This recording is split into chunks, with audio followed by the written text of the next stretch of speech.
Buenos días y tardes a todos. Bueno, les damos la más cordial bienvenida y sobre todo su agradecimiento por estar nuevamente con nosotros, formando ya una gran familia académica, ¿no? Bueno, como parte del IAL y la Universidad de Sevilla, hoy inauguramos nuestra tercer seminario ya de manifestaciones rupestres en América Latina. Esta vez, pues bueno, con consonancia con el Año Internacional de Cuevas y Carts, ¿no? Siendo uno de los eventos oficiales de la Unión Internacional de Espeleología y la UNESCO.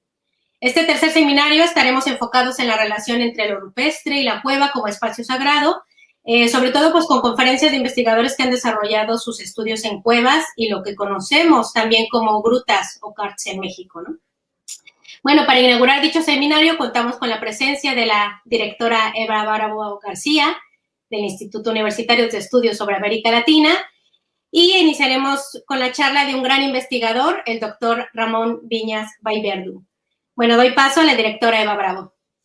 Muchas gracias, Aline. Muchas gracias a todos por vuestra presencia aquí en este tercer seminario ya de arte rupestre. Y muchísimas gracias, Aline, por organizar pacientemente esta actividad por tercera vez, una actividad que la verdad es que ha tenido de manera creciente expectativas y gran número de participantes. Agradezco al profesor Ramón Viñas que esté hoy con nosotros y sobre todo la generosidad de su tiempo y su disponibilidad para todo, para la organización y demás. Creo que este va a ser un seminario muy provechoso que nos va a descubrir muchas cosas más sobre arte rupestre este año enfocado en el tema de las cuevas. Y nada, simplemente agradecerles la presencia, que disfruten de esta experiencia, de este tercer seminario y muchísimas gracias, Aline, por tu minuciosa y cariñosa tarea de organización. Profesor Viñas, un saludo, buenas tardes, muchísimas gracias por estar con nosotros. Muchísimas gracias, directora, agradezco su implicación como siempre. Y bueno, y sin más, pasamos a la presentación de nuestro primer conferenciante. Bueno, hablar de Ramón Viñas es equiparable, ¿no?, a citar los inicios de los estudios rupestres en México, sin duda alguna. Nadie negará que Ramón es, junto con los grandes investigadores que tuvimos como conferenciantes en el primer y segundo seminario, pues precisamente, ¿no?, el precursor de estos estudios rupestres no solamente en Baja California, sino en otras partes de América. Ramón es sinónimo de disciplina científica, pero también de inspiración. Es un gran prestador y además cuenta con algo con lo que pocos nacemos, ¿no?, que es el don innato del dibujo, y que ha resultado, pues, una ventaja para todos sus trabajos, siendo estos como si nos trasladáramos a esas escenas de pintura, ¿no?, como una verdadera obra de arte. Y pues añadiendo a ello su pasión y habilidad hacia la espeleología. Bueno, el doctor Ramón, licenciado y doctor por la Universidad de Barcelona y en la especialidad de Prehistoria y Arqueología. Él también se integra al Instituto Catalán de Paleoecología Humana y Evolución Social como investigador y profesor. Y aunque el doctor Viñas desde los años 70 ya investiga en cuevas rupestres de Cataluña y desde los años 80 inicia sus investigaciones en Baja California, pues Ramón propone nuevos estudios cronológicos, registrados detallados con un conocimiento histórico del poblamiento de la península de Baja California, ¿no? Bueno, también cuenta con maravillosas aportaciones en el Levante peninsular hispano y en distintas zonas de África y América. En la actualidad, Ramón desde el IPES ha realizado distintos proyectos de investigación relacionados sobre todo con el estudio de los primeros pobladores de América. Y, bueno, también tiene proyectos sobre el arte rupestre levantino, como ya mencioné, particularmente sobre su origen y desarrollo con la integración de estudios neurocognitivos a través de análisis del papel que ha desempeñado el simbolismo y la codificación de imágenes, ¿no? Y pues asimismo, sin dejar de lado todo el trabajo que ha realizado con el diálogo entre la arqueología y la antropología, sabiendo que ambas están pues totalmente conectadas. Bueno, en fin, no acabaremos de enumerar el sinfín de artículos, libros y reportes que tiene en su hacer, ¿no? Que incluso hasta el pasado 2020, la Sociedad Catalana de Arqueología otorgó el premio al Memorial Josep Barbera, si no me equivoco, a la investigación de las representaciones simbólicas prehistóricas del Cocó de la Gralla, junto con otro gran amigo y admirado investigador, Albert Rubio y Mora. Bueno, por último quiero añadir que el doctor Viñas no solo es parte de la historia del arte rupestre en México, sino que es un ser humano extraordinario, persona entrañable y que como investigadores pues podemos aprender muchísimo de él. Sírvase esta premisa como un agradecimiento, homenaje y el honor que representa para todos nosotros tener hoy a Ramón para su conferencia El mundo subterráneo y sus connotaciones simbólicas. Muchísimas gracias, Ramón. Buenos días y buenas tardes a todos y a todas. Antes de empezar, quisiera agradecer a la Universidad de Sevilla, a la directora del Instituto Universitario de Estudios sobre América Latina, Eva Bravo, y a la coordinadora y anfitriona, Aline Lara, por invitarme a este tercer seminario dedicado a las cuevas como espacios sagrados. He preparado mi exposición en 3 partes. En el primero intentaré ofrecer un repaso introductorio de los aspectos conceptuales sobre las cuevas y las manifestaciones rupestres. En el segundo abordaré algunos de los recientes descubrimientos cronométricos para conocer la temporalidad de la utilización de las cuevas como espacios sagrados.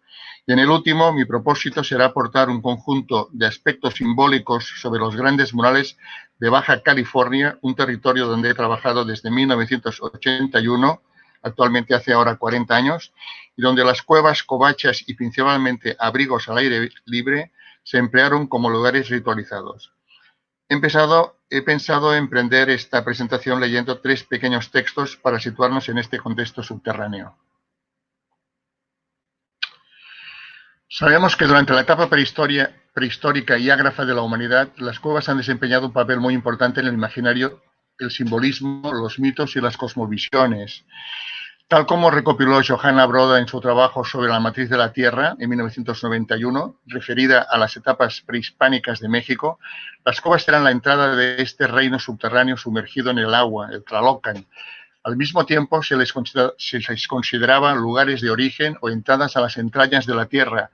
Se refiere a un texto de Hayden de 1981. Sigue diciendo, existen pictografías que establecen un paralelismo entre ciertas cuevas en forma de trébol y el útero.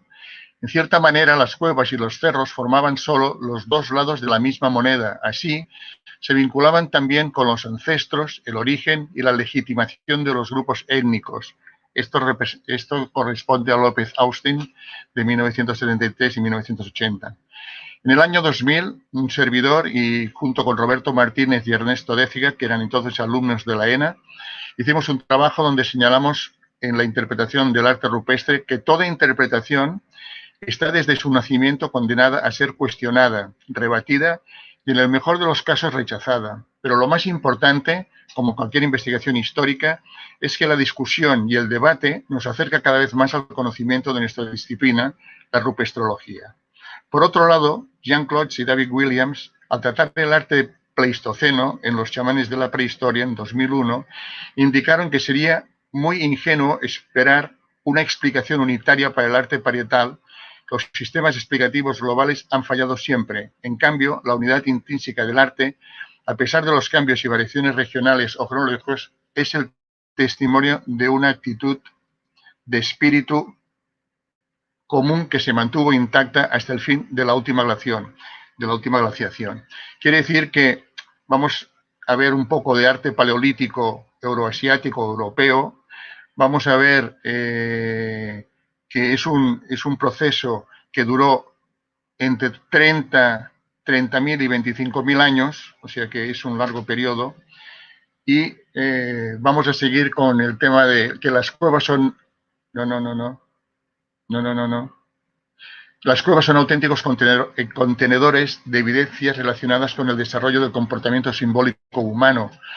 Constituyen receptáculos, muchos de ellos ritualizados, donde se ha preservado vestigios de nuestro pasado.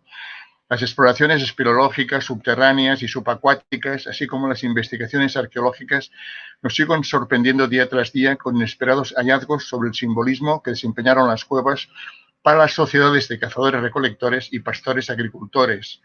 En conjunto, se trata de testimonios que hoy nos permiten comprender mejor el fenómeno gráfico desarrollado por Homo sapiens.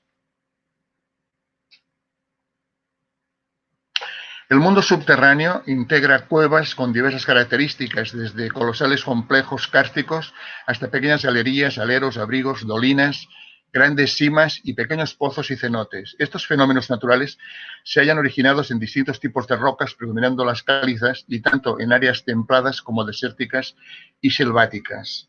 Según las evidencias, las cuevas han constituido el hábitat, el refugio, las áreas sagradas o ceremoniales, las necrópolis, los lugares de culto, como el culto a los muertos, las entradas al inframundo y la residencia de fuerzas sobrenaturales.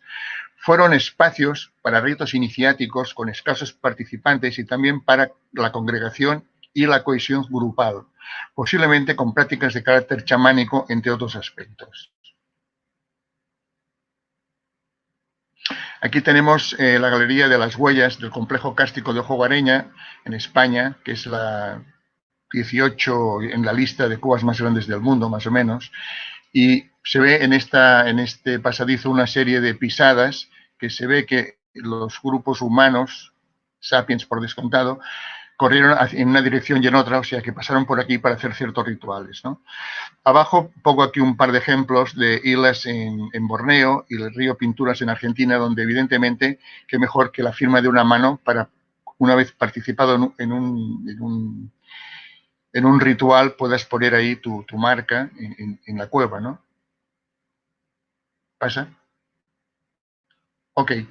La rupestrología o manifestaciones gráficos rupestres nos aportan a nivel mundial un importante cúmulo de información sobre las imágenes que fueron codificadas y generadas para apoyar las tradiciones orales de pueblos cazadores-recolectores y pastores agrícolas ágrafos. Sus características compositivas y temáticas, pasivas o narrativas, nos indican que principalmente transmitieron valores socioculturales, filosóficos, ideológicos, creenciales, simbólicos, mitológicos, así como conocimientos y hechos históricos, entre otros. Se trata, pues, de un instrumento de comunicación y de cohesión social de los grupos humanos que en parte todavía sobreviven con dificultades en algunas partes del planeta. Aquí tenemos algunos ejemplos. En la parte de abajo vemos en Sudamérica, en el centro en África y a la derecha Australia. Y podemos ver arriba en piezas arqueológicas, unas de Paquimé, de Tratilco, perdón, y algunas cerámicas del occidente de México, donde vemos un serpentiforme, igual como se pintan los australianos abajo, o bien el tema de las pinturas faciales o corporales, que esto prácticamente no se nos ha conservado en la arqueología. Lamentablemente no hay evidencias de cuerpos que podamos ver este tipo de tatuajes o de escarificaciones o pintura facial o pintura corporal, ¿no? Pasa. Otro tema que aparece en ciertas partes, sobre todo en África, son las máscaras que son utilizadas en ceremonias y en rituales, y donde vemos cómo forman parte de ceremonias donde funcionan los psicotrópicos. Vemos, por ejemplo, que en territorio mexicano se cuenta con un registro de 55 especies del género Psilocybe que son empleados en la actualidad para rituales de carácter espiritual. Pero aquí, por ejemplo, en estas dos imágenes de la derecha, podemos ver a los personajes rodeados de hongos, todo el cuerpo, y con sus máscaras colocadas, ¿no? O sea, esto es interesante de entender que dentro de muchos de estos ritos seguramente se tomaban psicotrópicos. En la zona del Levante, como antes decía Aline, ¿no?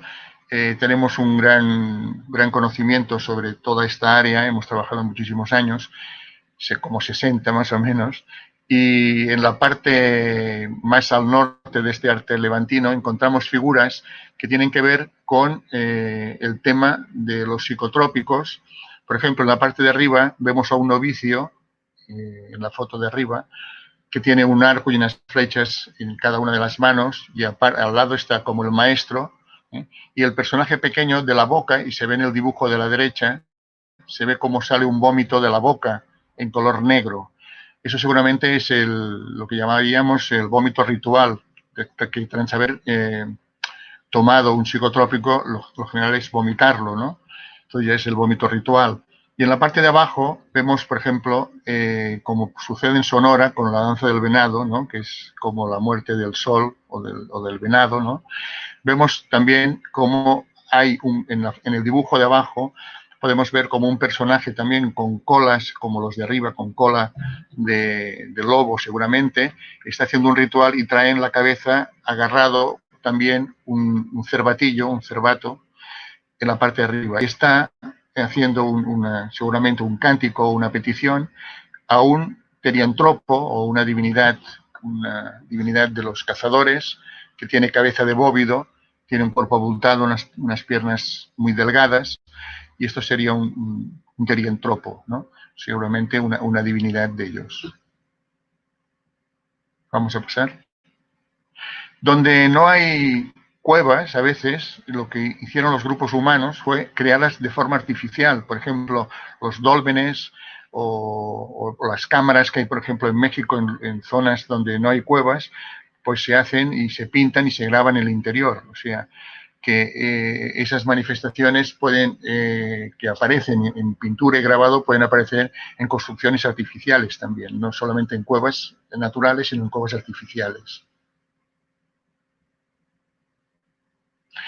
A veces todo este mundo, a veces nos parece que es como muy lejano, ¿no? Sobre todo en la Europa occidental, donde los grupos más, digamos, primitivos, por llamarlo de alguna forma, ¿no? Serían los esquimales y los lapones. Pero no tenemos grupos indígenas que puedan ayudarnos a entender temas sobre el arte rupestre como puede pasar en África, en Australia, en América y en otras partes del mundo. Es evidente que desde que nacemos hasta que morimos, nuestra vida está repleta de comportamientos simbólicos.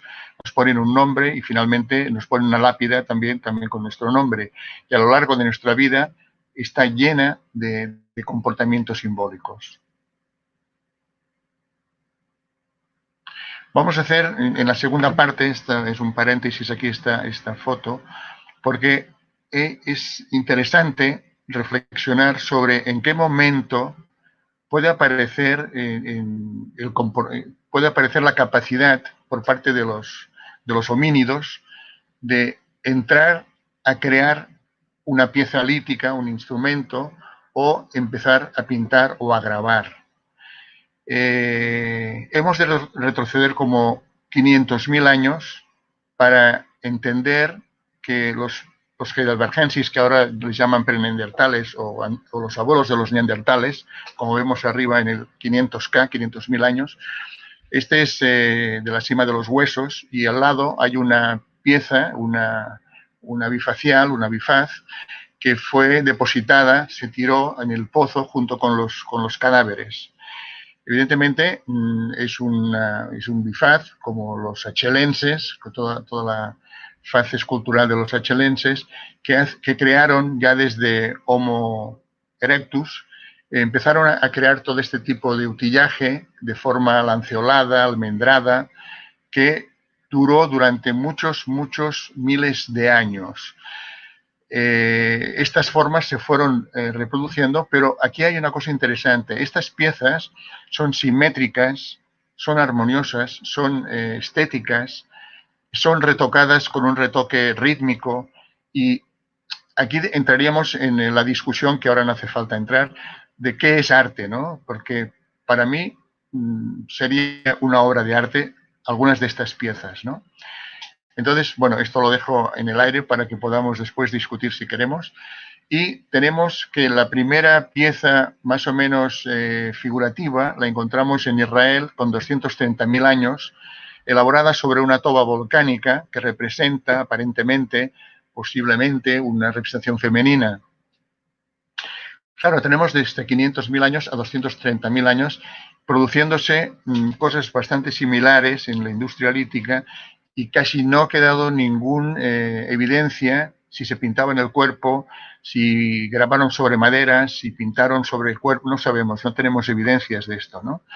Y solamente hasta que llegamos a los 40 o 35.000 años que encontramos muchas evidencias en Europa occidental que siguen a más patrones parecidos, porque las piezas que tienen Homo sapiens abajo en el 40-35K, vemos estas formas lanceoladas que no son nada más que la evolución de esas bifaciales que antes hemos comentado, y a partir de ese momento es cuando empezamos a encontrar por todas partes abundantes representaciones de arte rupestre y, sobre todo, manifestaciones de arte mueble también. El estudio de los documentos iconográficos y simbólicos del pasado integran un vasto conjunto de técnicas que denominamos como manifestaciones gráfico-rupestres, arte rupestre o parietal, arte mueble, ejecutadas mediante grabado, pintura, bajo relieve, modelado en barro y escultura. Eso quiere decir que, en el fondo, hay muchas técnicas que se han ido elaborando y que, evidentemente, es muy difícil pensar que Homo sapiens aparece como si fuera el Picasso del momento, ¿no? Y de repente, o sea, tiene que haber un sustrato anterior donde se haya también ido elaborando todo este material que al final llega a aparecer de una forma inmediata y que es un poco extraño como de repente puede generarse todo este arte sin que haya unos precedentes antes, ¿no?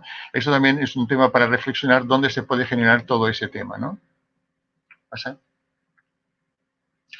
Hay dos aspectos que parecen por eso ocupar el interés de los arqueólogos e investigadores de las manifestaciones rupestres. Por una parte, la búsqueda de significados e interpretaciones que nos ayuden a comprender este comportamiento simbólico, tema complejo desde la disciplina arqueológica. Y por otra, el marco cronocultural para poder establecer el contexto cultural y temporal del objeto de estudio. Este último se ve obligado a avanzar a través de dos vías de investigación. La primera, y la más antigua, se centra en la relación indirecta, a partir del concepto morfológico, formal o estilístico de las representaciones, y se establece por comparación con objetos mobiliares fechados en capas arqueológicas por carbono 14 y los grafismos realizados en las paredes y techos de las cuevas. La segunda vía intenta establecer una relación directa y también indirecta de las manifestaciones rupestres a través de diversos métodos como son el radiocarbono, el carbono 14, el radiocarbono por espectrometría de aceleración de masas, que es el AMS, el uranio torio, el torio 230, la resonancia paramagnética electrónica y la termoluminiscencia, así como la serie de ratio de cationes. O sea, comparar una pieza encontrada en un yacimiento arqueológico fechada y buscar su equivalente en la pintura o en el grabado. Pasa. Por lo tanto, definir la asignación cronocultural del contexto arqueológico y de las expresiones gráficas muebles o parietales es uno de los objetivos primordiales de toda investigación en arte rupestre, ya que nos permite establecer el nexo entre el elemento gráfico expresado sobre soporte parietal o mueble y la etapa cultural en la que se produjo. Vamos a ver algunos fechamientos directos para entender un poco en qué estamos hablando en lo que se llama en Euroasia, o sea, el continente euroasiático, también un poco en África, y después acabaré con algunas dataciones de América y de Baja California. Fechamientos directos, uno de los que ha causado más impacto es el de la cueva de Chauvet. Cuando fue descubierta en 1994, nadie creía que estas representaciones, estas composiciones, fueran más allá de un magdalantiense, un soloutrense, o sea, parecían como cosas recientes, no tardías, no tempranas, porque se consideraba que lo más temprano era lo abstracto, lo no figurativo, y en las dataciones que ofrecieron esos dos primeros rinocerontes que vemos en la foto de arriba, dieron la fecha de 32.410 y abajo 30.940. Claro, esto se iba exactamente a la Auriñaciense, al principio del Paleolítico Superior. Por lo tanto, una gran parte de la escala que se había creado desde Henry Breil y Leroy Urán, que duró hasta los años 50, bien consolidada, a finales del siglo pasado se empezó a derrumbar y hoy en día estamos pensando en otras cuestiones más complicadas, ¿no? Vamos a pasar. Digo más complicadas porque vamos a ver cómo se ha ido girando, dando la vuelta a muchas de las concepciones que se tenían sobre cronologías, sobre fechas y cómo había funcionado. Precisamente en Cova de Altamira las primeras dataciones de los bisontes realizados en el siglo pasado ofrecieron fechas de entre 16.480 y 13.130 años. En cambio, la última datación realizada en 2012, perteneciente a un signo de tipo claviforme, que es el que vemos abajo en la fotografía de abajo, arrojó la fecha de 36.500 años.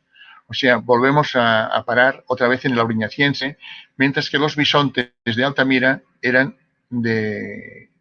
elaborados durante el magdaleniense, o sea, en esas fechas mucho más recientes.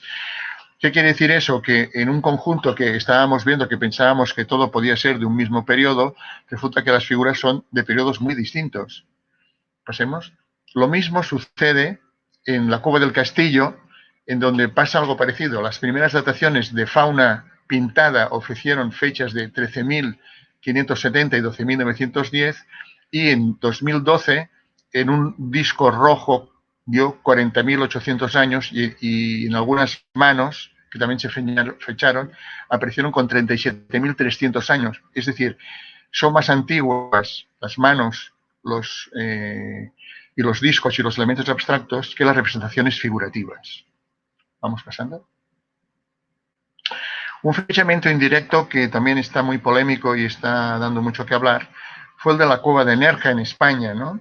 La primera datación que se obtuvo de los animales fue de 19.900 años. O sea, era un poco entre principios del magdaleniense. Pero en el año 2012 igualmente se obtuvieron nuevas fechas indirectas a partir de restos de carbón de las lámparas que estaban fijas al pie del camarín de los pisciformes. Los pisciformes son estos, la foto de abajo a la derecha son esos pisciformes. En la base hay unas cazoletas donde había carbón.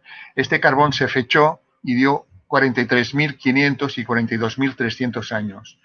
En consecuencia, la ejecución de estas figuras se podría atribuir a los grupos neandertales, aunque por el momento, como dije, es un tema todavía muy controvertido. No sería nada extraño que fueran neandertales los que hubieran, perdón, estoy todavía hablando del anterior. No sería nada extraño, podemos pasar un momento al anterior, no sería nada extraño que algunas de las representaciones pudieran representar o bien a neandertales, hecho por neandertales, o bien en el momento en que neandertales y sapiens convivieron durante unos miles de años todavía. O sea que antes de que se extinguieran los neandertales y los sapiens convivieron un largo tiempo. Por lo tanto, más o menos nosotros traemos ADN de los neandertales, por lo tanto, ya podemos pasar. Esta es la cueva que estoy trabajando ahora con los colegas del IPES. Fue un hallazgo que apareció de forma... nadie se lo esperaba, es una cueva turística, una cueva que la han visitado miles de personas. Delante de este caballo han pasado como 200.000 personas turistas y nadie se había dado cuenta. Y vamos a ver qué nos ofrece el destino, vamos a ver qué resultados nos dan las excavaciones y lo que vamos a trabajar. Vamos a ver un par de imágenes más. Aquí estamos trabajando, aquí para ver, son grabados básicamente, en la cueva, todos son grabados, y hemos trabajado con 3D, topografías con 3D, y estamos trabajando en todo ese tema. Y hay dos tipos de representaciones, unas que son mucho más geométricas. Arriba, en la izquierda, vemos a una cierva de rasgos muy simples, las orejas son con 2 trazos, y abajo, a la derecha, vemos a otra cierva con las orejas muy bien diseñadas, el morro, como si estuviera bebiendo en el agua, el cuello largo. O sea que tenemos dos tipos de representaciones, unas bastante figurativas y otras bastante abstractas y esquemáticas, ¿no? De formas. ¿Pasemos? Solamente para que vean cosas que están apareciendo últimamente. En África, que es...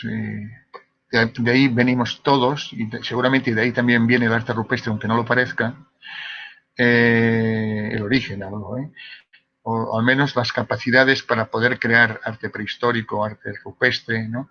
Seguramente los estímulos aparecen seguramente en África, ¿no? Vemos estos puntitos azules con un puntito dentro blanco, que son yacimientos de sapiens que tienen más de 190.000 años, algunos de ellos, ¿no? O sea que tenemos que nuestra filogénesis asociada a los sapiens antiguos en África son bastante antiguos, mucho más antiguos que los que fueron llegando hacia Asia, hacia el centro de Asia, hacia Australia, hacia Indonesia, o los que fueron hacia la parte de la península ibérica, que llegaron en épocas, de momento, según las evidencias, mucho más tardías. Aquí vemos algunas fechas de África, por ejemplo, la Venus de Tan, que está en Marruecos, está dentro de un sedimento que ha sido fechado entre 200 y 300.000 años. La figurita esta que vemos arriba en la parte superior. Después el ocre con grabados y cáscaras de huevos de avestruz con pinturas grabados de la cueva de Blombos en Sudáfrica tienen entre 76.000 y 60.000 años. Y la plaqueta de zoomorfo de la cueva de Apolo 11 en Namibia, esa tiene entre 26 y 28.000 años y podría ser un equivalente a las plaquetas que encontramos en la cueva del Parpalló o en otras partes de la península ibérica y de Europa, ¿no? Pasemos. África, yo digo que puede ser todavía un lugar mucho a investigar, porque no hace mucho, hace un par de años, 2 o 3 años, en Kurta, en Egipto, aparecieron estos uros con carácter paleolítico y los han comparado con uros de los paleolíticos europeos, ¿no? Y yo, en cierto modo, veo cosas antiguas, como es el perfil absoluto de los bóvidos de Kurta, ¿no? Que se ven con un solo cuerno, ¿no? Pero en cambio el movimiento parece como un poco más, y la forma de las patas, la elaboración de las patas podrían ser más recientes, pero claro que después de haber visto lo de Chauvet, cualquier cosa puede ser posible, ¿no? Aquí al lado tenemos los bóvidos de Chauvet, unos bóvidos que pues no están tan lejos de estos grabados también, ¿eh? Así pasa. Lo que ha sorprendido, yo creo, más en estos últimos años, y se está dando mucho de qué hablar, es lo de Indonesia, lo de la isla de Sulawesi, en las Célebes, que empezaron con este es un pequeño búfalo que con las manos parece una cabra, pero es un búfalo enano, de estos que viven ahí en Indonesia, y fecharon ese búfalo y junto con unas manos y dieron fechas de 35.400 y 39.900 años. Esto se ha fechado por un uraniotorio, por unas acreciones que se encuentran encima, enganchadas, que se han producido encima de las pinturas. Pasemos. Aquí vemos para mí algo bastante sorprendente. En la imagen de arriba a la izquierda, la cueva de Langsbulu Spigon, tiene 43.900 años. Es una escena narrativa, yo diría que es como de arte levantino, una escena narrativa donde hay unos teriantropos pequeñitos, unas figuritas humanas, mitad humanas y animales, que tienen como unos dardos lanzados sobre estos pequeños búfalos. Y lo más sorprendente ya ha sido la fecha de 45.500 de la cueva de Tedonge, también en la isla Sulawesi, también igual, con 45.500 años, y es una representación figurativa, muy figurativa, y esto es la figura más antigua que conocemos en el mundo, elemento figurativo pintado en una cueva, 45.500 años.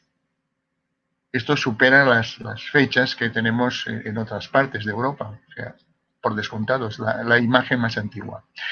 En Australia, la suerte es que los aborígenes todavía viven y todavía en algunas partes pintan. Yo he visto bastantes fotografías, incluso de cómo del siglo pasado, cómo los aborígenes pintaban en algunas cuevas, ¿no?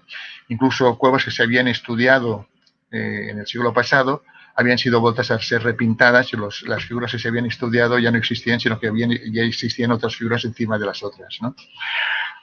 Aquí en Australia vamos a ver algunas cosas que también están dando sorpresas. Pasemos. Y es... Aquí. Este tipo de pájaros, este tipo de aves que aparecen es el Georgnis, que es una especie de avestruz de 200 kilos. era el ave más grande que existía en Australia, desapareció entre los 30 y los 40.000 años. O sea, su extinción, según los paleontólogos, está en estas fechas. Por lo tanto, al que se encuentre una pintura de esas características, pues hace pensar que, como mínimo, estamos frente a un vestigio también que tendrá entre 30 y 40.000 años. ¿Pasa? En América, he puesto solamente algunas fotos porque podríamos poner muchas, Guatemala, Colombia, México, ¿no? En Campeche, en México, en Yucatán, ¿no? La cueva de las manitas, o sea, hay muchas cuevas, ¿no? En Guatemala, en Ajatunich, y en Colombia, lo de Chiribiquete, que también ha dado mucho que hablar últimamente, ¿no? Tenemos cuevas por todas partes, o aleros, o rocas, en el fondo forman parte también de los fenómenos kársticos, también las paredes y los abrigos. Pasen, por favor. Y aquí me quería centrar un poco, espero que vayamos bien de tiempo, que no se me haga muy tarde. Bien, como 15 o 20 minutos, a ver. En Baja California, aquí esta es una distribución que hizo Harry Crosby en los años 70, 80, y yo me basé bastante cuando fui con sus trabajos, son unos trabajos muy interesantes. Y aquí tendríamos que en la parte central es donde aparece el gran mural. Pasemos, solamente para que veamos una área del gran mural.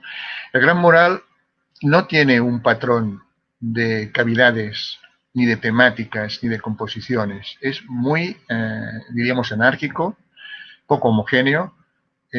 Solamente homogéneas son las figuras, los tipos, pero no hay un patrón que digas, dependerá mucho de la cueva, dependerá del abrigo, dependerá del nicho. Hay en cuevas profundas, por ejemplo, abajo en el centro, esta cueva se llama cueva oscura porque es una cueva profunda y donde al final están pintadas, estos grandes murales se están perdiendo ya, pero pueden aparecer también estos grandes murales sobre una roca como en la parte derecha y en la derecha abajo. Hay un gran bloque, hay una tinaja con agua y en esa roca que también se están borrando hay una serie de figuras humanas pintadas que ya casi no se ven, pero que están pintadas en un bloque, ¿no? No es ni un abrigo ni una cueva, sino un bloque. O sea que podemos ver que en Baja California cualquier lugar que haya sido simbolizado, ritualizado tal, puede ser desde un bloque hasta un gran abrigo. Pasen. Esto ya tiene más, es más normativo, tiene una norma, las figuras son grandes, algunas llegan 2 metros más o menos de altura, están siempre de frente con los brazos alzados, están superpuestos y la diferencia entre hombres y mujeres se produce porque a las mujeres se les ven los senos bajo las axilas, y en cambio el sexo masculino aparece muy pocas veces. Vamos aquí a ver los colores, pero ya hablaremos más adelante del tema de los... No, podemos pasar. Podemos pasar. Un tema que aparece interesante, que en principio nos llamó la atención, era que muchas de las puntas de los dardos son puntas que muchas parecen del periodo arcaico. Y aunque no teníamos ninguna datación al principio, pensábamos que tenían que ser antiguas muchas, porque no eran como las flechas que aparecen en el número 7 al final, que es una flecha con aletas y pedúnculo, que de estas aparecen, pero aparecen muchas menos, ¿no? Las mayorías son estas formas lanceoladas que son muy importantes, ¿no? Vamos a pasar. Otro protagonista importante son los animales. Los animales son quizá los protagonistas más importantes porque numéricamente hay cuevas en donde superan cuantiosamente a las figuras humanas, ¿no? Pueden ser el doble las figuras de animales que las figuras humanas. Aquí vemos arriba los ciervos, un ciervo siluetado en blanco o lleno en negro. Estos son las figuras más predominantes en las partes más altas. Después tendríamos los borregos cimarrones, los pumas, los coyotes, y después tendríamos los elementos celestes del cielo, como los zopilotes, hay pelícanos también pintados, hay diferentes tipos de aves, y después tendríamos a los peces y los cetáceos, ¿no? Y vemos, por ejemplo, una cosa que es muy característica también del gran mural, que vemos este cetáceo que está pintado conjuntamente con una cierva de color amarillo que está por debajo. Entonces, esta unión de un animal de mar con un animal de tierra, ¿no? O sea, estas asociaciones entre dos niveles distintos, ¿no? No, puedes pasar. Otro tema son el tema de los elementos abstractos, las retículas, los círculos, los puntos, las rayas, ¿no? Las cuadrículas, ¿no? Esto se da muchísimo en el gran mural. Y nos recuerda, en cierto modo, publicamos ya un artículo cuando se publicó el trabajo que publicamos con Aline, que hay que estudiarlos porque aparecen y son muy importantes. Aparecen siempre en el gran mural. ¿Vas a pasar? Después, si quieres, lo vamos platicando. Otro tema, y es creo el último tema importante, es el tema astronómico. El tema astronómico se da mucho en Coros de Baja California. Hemos podido ir viendo que hay muchos más aspectos astronómicos de los que nos pensamos, porque siempre pensamos que un grupo de cazadores recolectores el tema astronómico quizá no lo domine como los pueblos agricultores, pero en el fondo también tenían un gran interés por el tema, ¿no? Abajo podemos ver esa especie de luna, de círculo, abajo en el dibujo de la derecha. La foto está a la izquierda y vemos un venado dentro. Recuerda lo del conejo en la luna, ¿no? O a la derecha también hay otro venado donde tiene también dos cuerpos celestes en el interior del cuerpo. Y arriba tenemos esta crisis de la Cova de la Clarita, donde vemos una luna, la mitad creciente, y un pequeño elemento radiado, un pequeño cuerpo también celeste, más pequeño, que podía ser Venus, pero algunos interpretaron como una supernova. La supernova que creo que se vio sobre el 1500 o 1050, sí, sobre el 1050, y que formó parte de lo que sería la nebulosa de Cáncer en la constelación de Tauro. Y fue un elemento astronómico que se vio durante 20 y tantos días, de día y de noche. Y se vio muy luminoso durante 600 noches. O sea que fue un evento muy importante que fue registrado sobre todo por los chinos y que sabemos que esto lo vieron en todo el mundo, los que miraban el cielo, claro. Pasa. Aquí tenemos los colores, la gama de colores utilizados en el gran mural. Por ejemplo, la primera, el rojo castaño, que tenemos estos 4 rojos. El negro, que tenemos un negro más amarillo, otro más neutro. Después tenemos el amarillo, que es como un color más mostaza, los blancos y los claros. Y después tenemos el caqui, que el caqui es un color que utilizan siempre como elemento, como si fuera negro. Cuando no tienen un negro, hacen esta especie de negro que es un caqui, que, bueno, pues en el fondo no lo vemos muy negro, pero es un color que utilizan también, ¿no? Pasa. Voy a enseñarles varios ejemplos para hablar de varias cosas sobre el simbolismo del gran mural, para entender, eso es aplicable no solamente al gran mural, sino a todo el arte rupestre que conozco en el mundo, en todos los cazadores recolectores. Aquí tenemos dos protagonistas que son el borrego cimarrón y la tortuga. En el caso del borrego cimarrón aparece pintado sobre una bola que sale de la cueva, de la pared de la cueva, como si fuera la cueva la que estuviera embarazada. O sea, no sé si ven en la foto del centro, en la parte superior, que se ve la borrega cimarrona que está embarazada y que está también sobre un embarazo de la propia cueva. O sea, la cueva está embarazada y ella también, ¿no?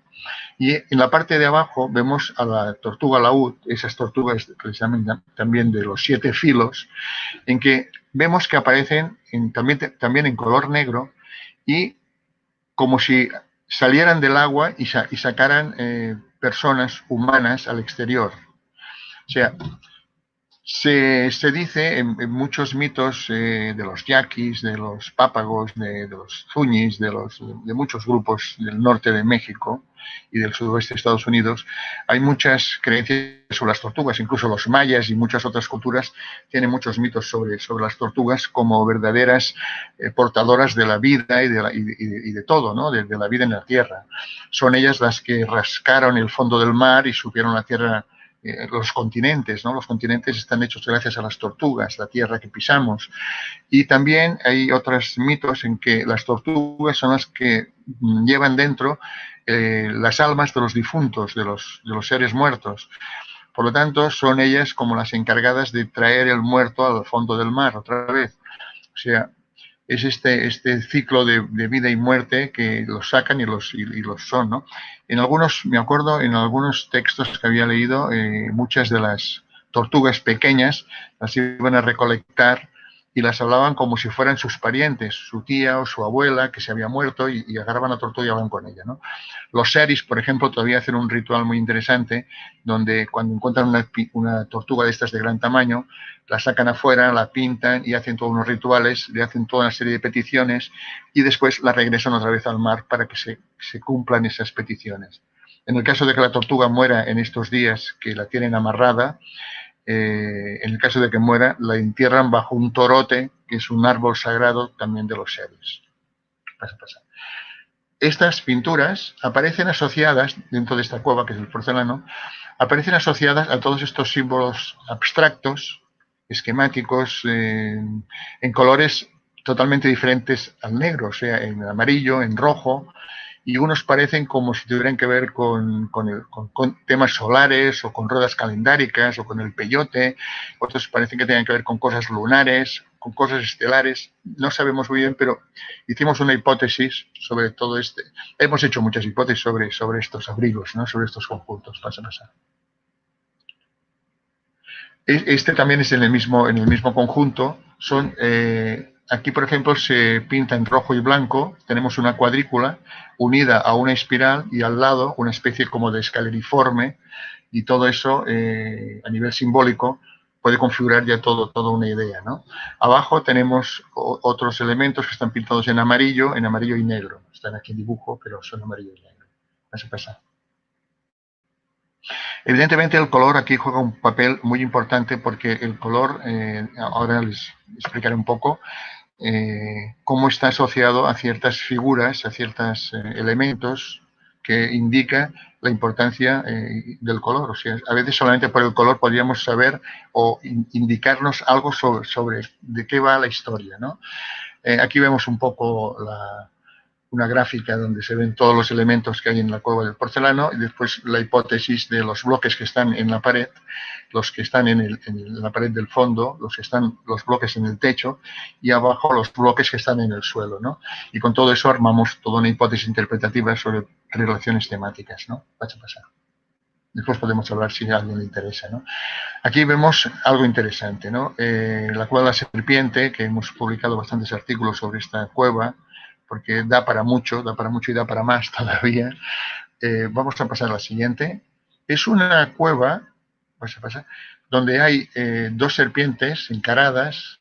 Vemos la más grande tiene 4 metros de largo. Las figuras humanas rodean a esta figura tan grande.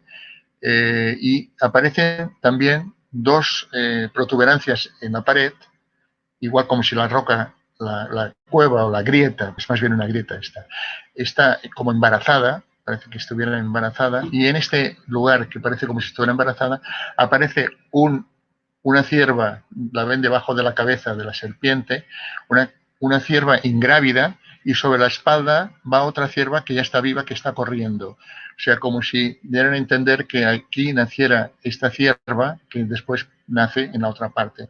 Aparecen animales que son medio humanas y medio animal marino, y tenemos que en la parte entre las dos serpientes, arriba, en el número 17, es un león marino, un Mucelaphus californianus, que también es un animal de tierra y mar, o sea que junta los dos conceptos. Y la serpiente, curiosamente, tiene cabeza de ciervo y cola de animal marino, o sea que también une el mar con la tierra, ¿eh?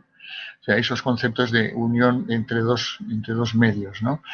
Entonces, todos esos temas entre figuras que están dentro, que son pintadas de negro, perfiladas de rojo, sin manos o con manos, con tortuga, sin tortuga, en fin, todas estas historias te llevan a unas conclusiones, ¿no? Pasa. Vamos a pasar, ahora vamos a... Cuando la primera vez que vi esta cueva, era en el año 81, no entendí en ese momento por qué un tema tan excepcional se había pintado en un lugar tan poco significativo, tan poco deslumbrante, ¿no? Tendría que haber sido pintado en un lugar muy, muy aparente, muy grande y muy vistoso, ¿no? En cambio está en un lugar, en una grieta, en un lugar como si quisieran que casi nadie la viera, ¿no? Es extraño. En cambio, empecé a darme cuenta la relación que podía haber entre el Sol y el Ciervo, y en una primavera, en un equinoccio de primavera, fui a ver qué sucedía en esta cueva y nos dimos cuenta, hicimos varias fotos, de que cuando el Sol, la cueva está orientada hacia el este, hacia la salida del Sol, entonces está en un cañón muy estrecho y muy profundo, de tal forma que cuando el Sol sale por la mesa, por arriba, por la sierra, y empieza a dar el Sol en la pared de la cueva de la serpiente, se produce una sombra de luz y sombra, que la vemos en las fotos de abajo a la derecha. Se va produciendo una sombra de luz y sombra que baja de la pared hacia abajo, hacia el fondo del barranco, y en un momento determinado la sombra se alinea con la cueva y la grieta que va ascendentemente hacia la parte de arriba. Si se fijan, la cueva es un plano de estratificación de dos conglomerados grandes, ¿no? Y hay una grieta erosionada que en el fondo es como también si fuera una serpiente que están descendiendo. De tal forma que esa forma ondulada de sol y sombra, pensamos que es lo que indicó a los pintores del Gran Mural pintar en este lugar este tema, ¿no? Vamos a pasar. Esta es otra cueva interesante, la cueva de los músicos, que tiene un pequeño panel. Es curioso que a los músicos se le puso porque les parecía que las figuras estaban pintadas sobre una partitura. Vamos a ver la próxima. Aquí tenemos el panel principal, bueno, el único panel que hay, ¿no? El panel, vemos que hay unas rayas en blanco, una especie de retículas, y en el dibujo de abajo vemos cómo en estas retículas hay una figura en la parte superior derecha, que es una parte de una figura humana, aquí sí, que esta figura no está pintada el cuerpo, indicando que lo que está delante está tapando la figura, no deja ver a esa figura. Eso nos hizo pensar que a lo mejor esto era una estructura y no una retícula. Y nos dimos cuenta en la de más abajo, la que está abajo, también las rayas de aquí abajo, sí, también en la foto se ve, que hay unas rayas verticales y unas horizontales, y eso nos empezó a pensar de que podía ser dos estructuras, porque en medio hay, si se fijan, está en la foto de abajo a la derecha, hay como un cervatillo en color amarillo ocre. Este cervatillo está entre las dos, como si estuviera en un pasadizo donde están las dos. Estuvimos buscando cosas de etnografía, a ver estructuras que se parecieran, y encontramos que cuando hacen petición de lluvia, creo que son los zuñis y los pápagos, se juntan en unas enramadas que hacen con esa estructura, muchas de ellas, y encontramos una foto de 1800 y pico de los dieguiños en San Diego, que era exactamente igual como estas estructuras. Entonces nos dimos cuenta que eran lugares para pedir algo. Entonces analizamos el friso, el pequeño friso, nos dimos cuenta que en la parte de arriba hay un círculo con puntos en blanco, correcto, que está adosado a una figura, la figura más grande, que tiene incluso cabeza de pescado, pero bueno, esa es otra historia, eso ya hablaremos. Y ahí la escalera por la que suben una serie de figuras, van caminando sobre unas líneas amarillas que podrían representar algo relacionado con el cielo, ¿no? Con la cosa celeste. Vemos también que aparece otro animalito en la fotografía de arriba, en el extremo superior derecho, sí, que es un ciervo muy raro y muy extraño. Bueno, cuando hacen esa petición de lluvia, los cazadores tienen que ir a cazar a un animal, en este caso le llaman un cosón, que ese cosón es el culpable, por decirlo de una forma, de la sequía, y por lo tanto, para traer el agua hay que ir a cazarlo y hacer todos estos rituales para que la lluvia regrese, ¿no? Para que pueda llover. Vamos a pasar. Otra cueva interesante es Cueva del Ratón. Aquí vamos a ver, para el tema cronológico de cosas de cronologías, Vamos a pasar, eso es, no importa, se hizo, este trabajo es importante, es la tesis doctoral de Albert Rubio, que antes hemos citado de él, y es la cueva del ratón que sirvió para su tesis doctoral. Y fue trabajada en el proyecto de 1990-1992 de la Universidad de Barcelona. Entonces, a partir de aquí, él sacó toda la información para poder hacer su tesis, ¿no? Es un tema muy interesante, ese es el puma principal, el que vemos, que es el principal de la composición, tiene más de 2 metros este animal pintado, es casi de tamaño natural. Vamos a ver la siguiente. En la siguiente vemos las primeras fechas que se obtuvieron de este panel y que nos sorprendieron a nosotros mismos, porque cuando nosotros nos preguntaban qué opinábamos del Gran Mural, estoy hablando del año 80 y algo, 83, 82, ¿no?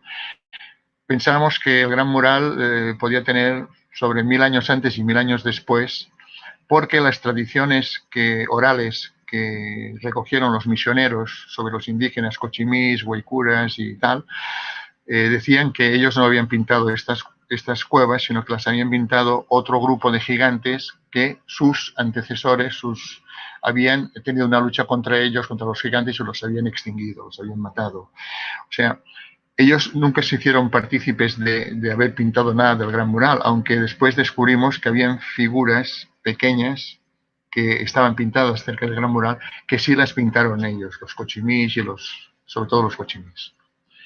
Claro, estas fechas de 4.845, arriba 5.290, estas fechas nos parecían que habían sobrepasado nuestras posibilidades de pensar que podían ser mucho más antiguas, nos sorprendieron verdaderamente, ¿no? Pero vamos a avanzar un poco, vamos a pasar. Y vamos a ver aquí algunas de las fechas, cómo han ido sucediendo. Las primeras 4 fechas son de la Universidad de Barcelona, del proyecto que hemos visto, ¿no? 5.290, 4.845, 1.325, 295. Y el INA aportó otras 4 fechas muy importantes. Las primeras eran también 2.985, 3.200, pero a partir de la de San Borjita, 7.500 años, nos pareció ya fantásticamente estupenda, fantástica, y la de la Cuesta del Palmarito con 9.200 años BP, que nos indica que, tal como habíamos pensado ya hacia final del siglo pasado, eso tenía que ser forzosamente del periodo arcaico, el Gran Mural, el origen del Gran Mural, y no diría yo si es cerca de los paleoindios, de los clovis, pero aquí ahora les voy a platicar sobre esta cueva, que es Cueva Pintada, que fue mi tema de tesis, ¿no? Tesis doctoral. Vamos a ver, esta es la cueva, tiene más de 200 metros de largo y tiene más de 1000 figuras, ¿no? Así es, en números redondos. Vamos a pasar. El lugar le llaman los habitantes de la zona, que hay pocos ranchos, se llama Sal si puedes el lugar. Alrededor de Cueva Pintada hay varias cuevas con pinturas que podríamos pensar como si fuera un itinerario religioso, espiritual, porque en cada una de ellas hay unas temáticas distintas, ¿no? Entonces tenemos arriba, en la parte de arriba a la derecha, la Boca de San Julio, abajo la Cueva de las Flechas, a mano derecha, abajo otra vez la Boca de San Julio con un sacrificio humano. En la Cueva de las Flechas también, en el centro, hay un sacrificio humano. Estamos aquí con el ciervo negro de la soledad. Tenemos la piedra del Chuy. En fin, hay una serie de elementos que rodean todos a Cueva Pintada, que están alrededor de Cueva Pintada, que son de interés. Pasa. Solamente para ver el contexto de esta cueva, ¿no? Es una cueva que tiene pinturas en paredes, en bloques, incisiones intencionales sobre pinturas, algo que también estamos pensando que sí pueden haber hecho los cochimís. Grabados en paredes, grabados en bloques, hay morteros fijos, hay surcos, hay canales grabados, hay grafías de época misional, cruces, hay grafitis grabados, pintados y nombres iniciales, pocos, por suerte, y hay algunos que son interesantes porque nos indican quiénes fueron los primeros que descubrieron Cueva Pintada, ¿no? Aquí podemos ver a la derecha en este gráfico, por ejemplo, animales, hay 441 en Cueva Pintada, y, por ejemplo, figuras humanas hay 223 o 323, creo, 323. O sea que animales son los que superan, después hay objetos que son 122, hay figuras abstractas que son esas retículas, que hay bastantes, no llego a ver, pero quizás 180 o algo así. Después hay trazos que no sabemos, a veces son trazos como que unieran figuras entre ellas, hay 122 trazos, hay indeterminados pocos, como 30, y hay muchos restos, lo que indica que el nivel de degradación es bastante elevado. Vamos a pasar. Uno de los temas del gran mural, ¿no?, es esta cantidad de superposiciones, el tamaño grande, y las relaciones de formar, de cruzar, esto ya son patrones, ¿no?, cómo pintan una figura con la otra, ¿no?, si cruzados, de frente, de lado, hay muchas formas, ¿no?, cruzados, siguiendo uno detrás de otro, etcétera, ¿no?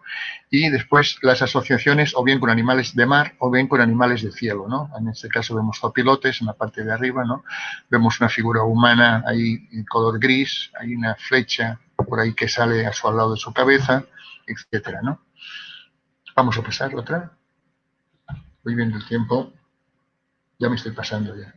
Bien, cueva pintada, hay pinturas por toda la cueva y llegan hasta 8 metros, desde el suelo hasta 8 metros de altura, ¿no? Vas a pasar. Vamos a pasar. Aquí, por ejemplo, un tema interesante, ¿no? Cómo estas representaciones femeninas, que las reconocemos por los senos bajo de las axilas, esta de la foto de arriba, en el centro, vemos que está sobre sus pies, están sobre un borrego cimarrón que también está embarazado como del porcelano. O sea que mujeres y borregos cimarrones están relativamente emparentados en el tema de la fertilidad, ¿no? De la fertilidad. Vemos a la derecha un detalle de cómo aprovecharon una piedra que salía de la pared, de esas que yo decía que parecía como si la pared estuviera embarazada, para poner el embarazo, la gestación de la mujer. Si se fijan, la roca abajo, en la panza, vemos que es una roca natural que aprovechan de la pared. ¿Vas a pasar? Pasemos.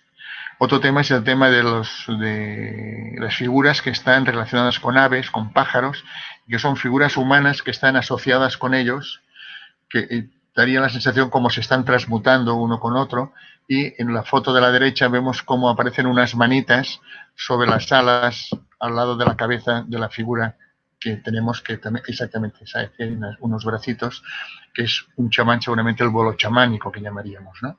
¿Vas a pasar? Pasemos.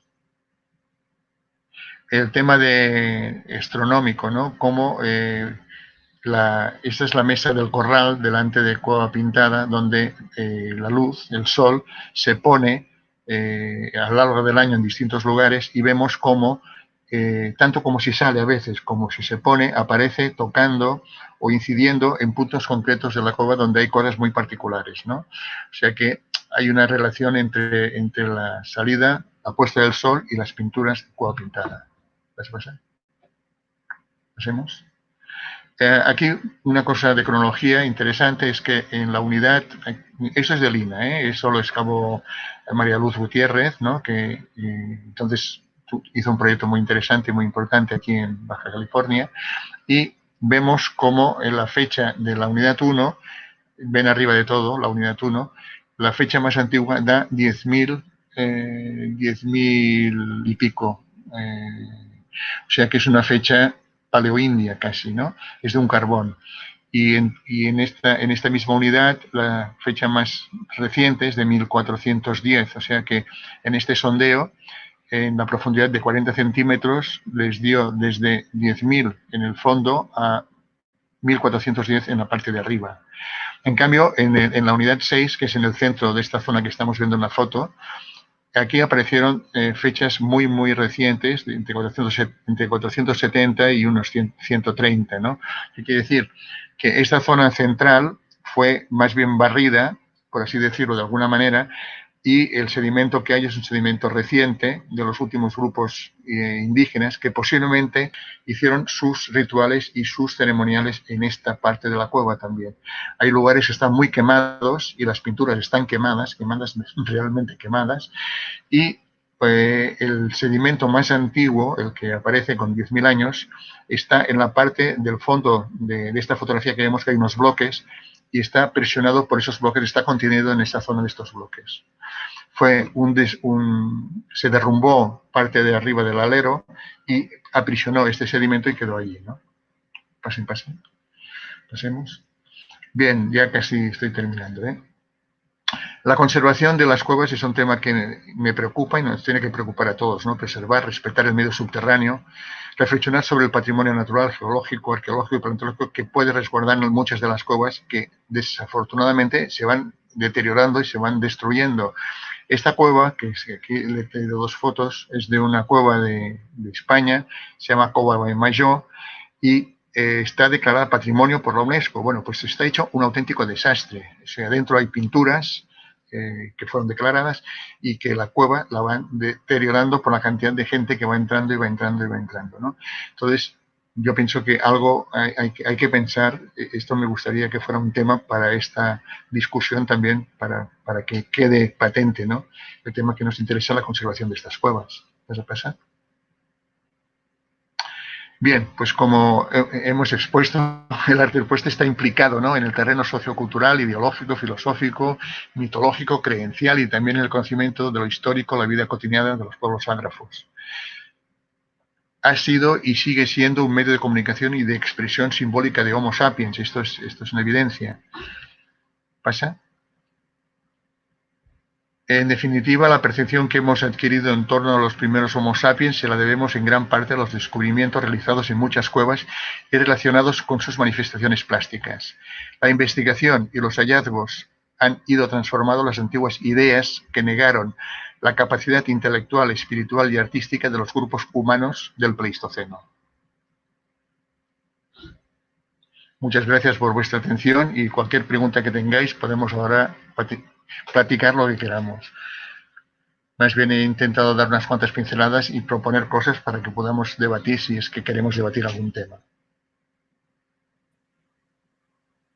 Muchísimas gracias, Ramón. De verdad ha sido fantástico, sobre todo esta relación desde la prehistoria europea. Te oigo muy flojito, oigo muy flojo, ¿eh? A ver si así ya, ¿mejor? Bueno, me acerco. Bueno, ¿qué pasa? Ahora la dinámica que hacemos es que te voy a pasar en la pantalla, espero que las veas bien, las preguntas que se empiecen a desarrollar. Y si tú quieres leerla o en su caso, pues eso, leértela yo. Entonces voy a buscarlo rápidamente porque vi que César Quijada tenía una pregunta más o menos a la mitad. Permíteme un momento porque aquí esto, normalmente voy... Saludos al César y a todos los que nos están viendo. Ahí está, ¿la ves?